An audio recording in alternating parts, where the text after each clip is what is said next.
고요한 마음으로 오늘 이 이야기에 귀 기울여 주시는 모든 분들께 하나님의 평강이 함께 하시기를 기도합니다. 혹 이 말씀이 당신의 마음에 작은 울림을 준다면 좋아요와 공유를 통해 이 은혜를 주변의 다른 이들에게도 흘려보내 주십시오.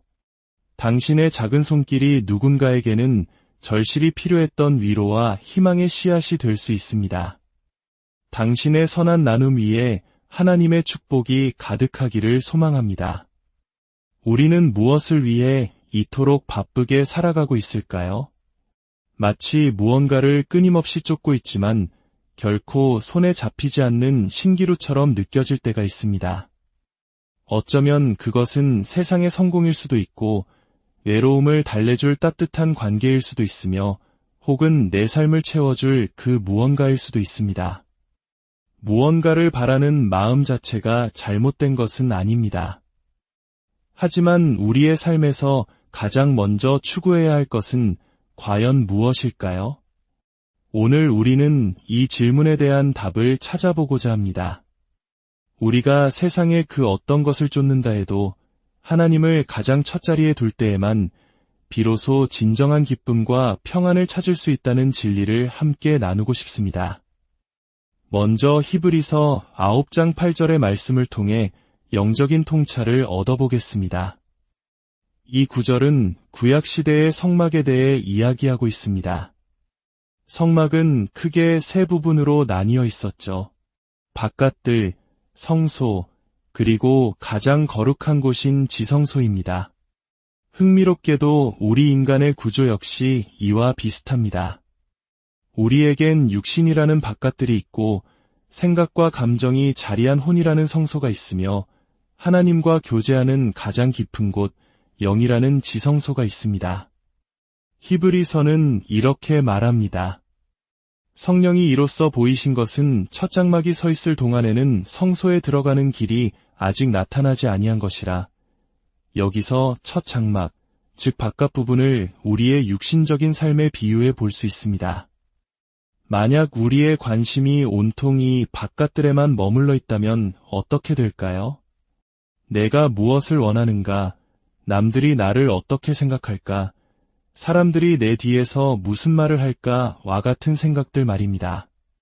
끊임없이 나를 외치는 삶, 바로 그 육신적인 장막에 갇혀있는 한 우리는 영적인 지성소, 즉 하나님 안에서의 참된 안식으로 들어가는 길을 결코 발견할 수 없습니다. 성령 안에서 유와 평강과 희락을 누리는 삶, 우리 모두가 진정으로 원하는 삶이 아닐까요? 하지만 우리의 시선이 계속해서 내 주변에서 일어나는 일들, 나에게 닥친 시련, 나를 힘들게 하는 사람들에게만 고정되어 있다면 우리는 결코 그 깊은 평안의 세계로 나아갈 수 없습니다. 이제는 관점을 바꿔야 합니다. 누군가가 당신에게 부당하게 대할 때 그 사람이 나에게 무슨 짓을 했는지에만 집중하기보다 그 사람이 자기 자신에게 얼마나 큰 상처를 입히고 있는지를 먼저 생각해야 합니다. 당신은 하나님께서 지극히 사랑하시는 자녀입니다. 그분은 당신을 지키시고 보호하십니다. 그러니 하나님의 자녀를 함부로 판단하고 비난하는 이들을 오히려 불쌍히 여기고 그들이 돌이켜 용서받을 수 있도록 기도해야 합니다.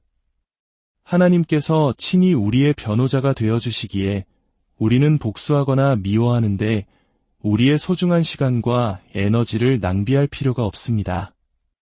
이제 인류 역사상 가장 지혜로운 왕이었던 솔로몬의 고백을 통해 이 진리를 더 깊이 탐구해 보겠습니다. 구약 성경 전도서는 솔로몬의 인생 회고록과도 같습니다.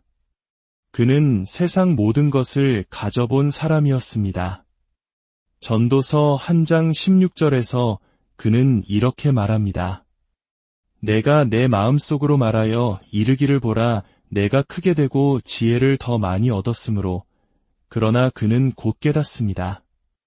이것은 하나님으로부터 온 지혜가 아닌 인간적인 지혜였습니다. 그는 계속해서 말합니다. 내가 다시 지혜를 알고자 하며 미친 것들과 미련한 것들을 알고자 하여 마음을 썼으나 이것도 바람을 잡으려는 것인 줄을 깨달았도다. 지혜가 많으면 번뇌도 많으니 지식을 더하는 자는 근심을 더하느니라. 인간의 지혜가 깊어질수록 번뇌와 근심만 더해졌다는 것입니다. 그는 쾌락을 추구해 보기로 합니다. 2장 1절입니다. 나는 내 마음에 이르기를 자, 내가 시험 삼아 너를 즐겁게 하리니 너는 낙을 누리라 하였으나 보라 이것도 헛되도다. 그는 세상의 모든 즐거움을 맛보았지만 그 끝에는 공허함만이 남았습니다. 술에 취해보고 웃음으로 슬픔을 잊으려 했지만 모두 부질없는 질이었습니다. 솔로몬의 나를 위한 프로젝트는 여기서 그치지 않습니다. 그는 거대한 사업들을 벌입니다. 내가 나의 사업을 크게 하였노라. 내가 나를 위하여 집들을 짓고 포도원을 일구며 여러 동산과 과원을 만들고 그 가운데에 각종 과목을 심었으며 나를 위하여 수목을 기르는 삼림에 물을 주기 위하여 못들을 팠으며 여러분 들리십니까? 계속해서 반복되는 나를 위하여. 이 모든 것의 중심에는 오직 자기 자신, 나만이 있었습니다. 그는 자신을 위해 남녀 노비들을 사고 소와 양떼를 그 누구보다 많이 소유했습니다. 자신을 위해 은과 금, 왕들의 보물을 쌓았고 수많은 노래하는 자들과 처첩들을 두었습니다. 그는 그 누구보다 위대해졌고 원하는 것은 무엇이든 가졌습니다. 눈이 원하는 것을 막지 않았고 마음이 즐거워하는 모든 쾌락을 거절하지 않았습니다. 세상 모든 사람이 부러워할 만한 성공, 그 정점에서 그는 무엇을 느꼈을까요? 전도서 2장 11절, 그의 처절한 고백을 들어보십시오. 그 후에 내가 생각해 본즉 내 손으로 한 모든 일과 내가 수고한 모든 것이 다 헛되어 바람을 잡는 것이며 해 아래에서 무익한 것이로다. 마치 바람을 잡으려는 듯한 헛된 몸부림. 이 고백은 단순히 수천 년 전 한 왕의 이야기가 아닙니다. 어쩌면 이것은 오늘을 살아가는 우리 모두의 이야기일 수 있습니다. 많은 한국인들이 더 나은 삶을 위해 앞만 보고 쉼없이 달려왔던 시절을 기억할 것입니다. 모든 것을 이루었다고 생각했을 때 찾아오는 그 깊은 허무함. 솔로몬의 고백은 바로 그 지점에서 우리에게 깊은 울림을 줍니다.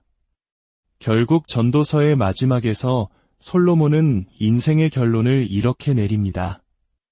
일의 결국을 다 들었으니 하나님을 경외하고 그의 명령들을 지킬지어다.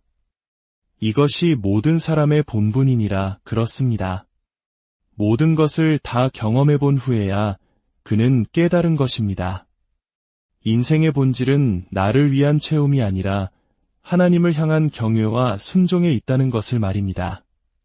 우리의 삶이 그분으로 가득 찰 때 비로소 하나님께서 나의 모든 필요를 돌보아 주십니다. 이 순서를 바로잡는 것이야말로 진정한 행복의 시작입니다. 만약 당신이 훗날 후회로 가득한 삶을 살고 싶지 않다면 바로 지금 오늘 행동해야 합니다. 내일로, 다음 달로, 언젠가 마음이 내킬 대로 미루어서는 안 됩니다. 바로 지금이 변화를 시작할 때입니다. 한 목회자의 가슴 아픈 고백을 들은 적이 있습니다. 그는 어린 시절 친아버지로부터 끔찍한 학대를 당하며 자랐습니다. 그의 아버지는 평생을 자기 자신만을 위해 살았습니다. 술에 취해 가족을 폭행하고 주변 사람들을 미워하며 그 어떤 의미 있는 관계도 맺지 못했습니다. 결국 나이가 들어 병들고 쇠약해졌을 때 그의 곁에는 아무도 남지 않았습니다. 자식들이 겨우 그를 돌볼 뿐이었습니다. 그 목회자는 아버지가 의자에 홀로 앉아 숨을 헐떡일 때마다 과거 자신이 저지른 잘못들을 얼마나 처절하게 후회했을지 상상한다고 했습니다. 아내에게, 아들에게, 그리고 딸에게 저질렀던 그 모든 일들을 말입니다. 그의 아버지는 83세가 되어서야 비로소 주님을 영접했지만 너무 늦게 시작한 믿음은 그가 뿌린 삶에 쓴 열매들을 거두기엔 역부족이었습니다. 그의 장례식에는 자녀들을 제외하고는 아무도 찾아오지 않았습니다. 평생 자신을 위해 쌓아 올린 모든 것이 한순간에 먼지처럼 사라져 버린 것입니다. 저는 결코 제 삶의 마지막 날의 지난 세월을 돌아보며 후회만 가득한 사람이 되고 싶지 않습니다. 여러분도 마찬가지일 것입니다. 그렇다면 우리는 바로 지금 훗날의 기쁨이 될 올바른 것들에 우리의 시간을 투자해야 합니다. 우리가 드리는 기도를 한번 돌아보는 것도 큰 도움이 됩니다. 과거 저의 기도는 온통 이기심으로 가득 차 있었습니다. 하나님, 제 남편 좀 바꿔주세요. 제 아이들이 변하게 해주세요. 모든 사람이 변해야 했지만 저 자신은 예외였습니다.